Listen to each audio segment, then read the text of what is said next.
Welcome back, 431, 730 AM, 102.9 FM, WTNT. Andy Parks live from the Washington Times. And on this Friday, ladies and gentlemen, look who has wandered into the room and smiling all the way because it is Friday and it's been a happy week for her. It's Katherine Timpf, editor at Times247.com. Hello, Katherine. Hello. Hello.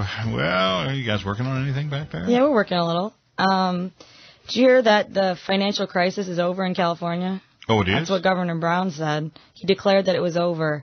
How did that happen? I don't know. I wrote an op-ed about it that's going to be on Times 24/7 later on today, pretty soon, actually. All right, I got to check into that. It's funny because he's proposed a budget that balances. Yeah. Now, there's a couple things about that. First of all, the state is still about $34 billion, and that's a conservative estimate, $34 billion in debt from before. Yeah.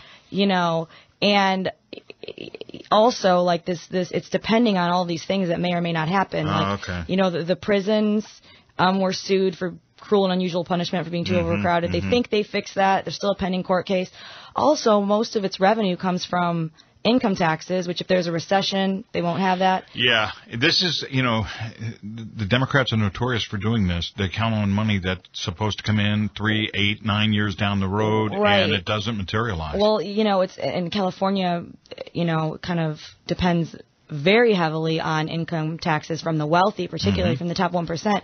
And those people don't have 9-to-5 jobs where they're sitting in an office and earning a dependable salary. A lot of them have investments, and that's how they make that kind of money. Sure. So, that's obviously, in this kind of economy, you never know what's going to happen. That's not a dependable source of income. There was an article in the LA Times saying, now that all of his debt woes are over and blah, blah, blah, and nowhere in the article did it even mention the wall of debt. That's the $34 billion. Yeah, that's interesting. I'll have to check that out. Again, that's at Times247.com. What else you have? Well, did you hear Piers Morgan call the Constitution your little book? Oh, I have that, as a matter of fact. I love that. This is... your little book. Yeah, hang on a second. I think it's... You come in, you brandish your little book as if I don't know. My little book, that's the Constitution of the United States. That was beautiful. He was having this, what turned into an argument last night with Ben Shapiro of Breitbart.com on gun control. And I got to tell you, Shapiro just ate Morgan's lunch. Yeah. It was actually a lot of fun to watch and to listen to. Anyway, that's pretty cool. All right, what else? Sure, Bloomberg is setting strict limits on hospital pain pills. Very strict. Patients visiting any of the hospitals in the city doctors can't prescribe more than a 3-day supply. Because you know that if you're the kind of person that wants pain pills, there's nowhere else in New York you can get them except the hospital. And if I recall, I think I just read something about this a little while ago. He was on a radio station in New York discussing this and said, well, if people have to suffer a bit, that's too bad. Yeah, you can't prescribe in emergency rooms more than 3 days. You can take a look at some people's, some of these injuries and know they're going to be hurting for a little longer than 3 days. Than 3 days, that's for sure. And by the way, if the mayor needed I'm sure he could get he wouldn't have a problem. The problem with that is he's saying, again, I know better than these doctors in these emergency rooms do. And how? You really don't.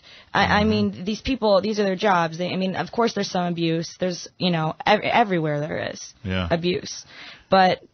it's just the people who are going to want the pills for the wrong reasons probably aren't going to the hospital. Yeah, they're gonna get them somewhere. They probably have an alternate method. Yep. All right, got time for one more. Well, the motion picture industry is saying it's not going to basically not going to press for any regulations in terms of not using violent content or not having violent content. In fact, the president of the motion picture industry said that we have a free and open society that celebrates the First Amendment. Right, okay. So, that's going to be interesting how that all plays out with Obama and his Hollywood loves and, violent movies they're in. And, of course, it'll probably never even be covered. But all right, very good. We'll check it all out. It's at Times247.com. Thank you, Katherine. See you on Monday. Yep. Take care. Have a good weekend. 4:35, 7:30 a.m., 102.9 FM, WTNT. It's Andy Parks, live from the Washington Times. Investigative reporter Luke Rosiak joins me next. Got a great story about big bosses in big labor making big money. Don't go away.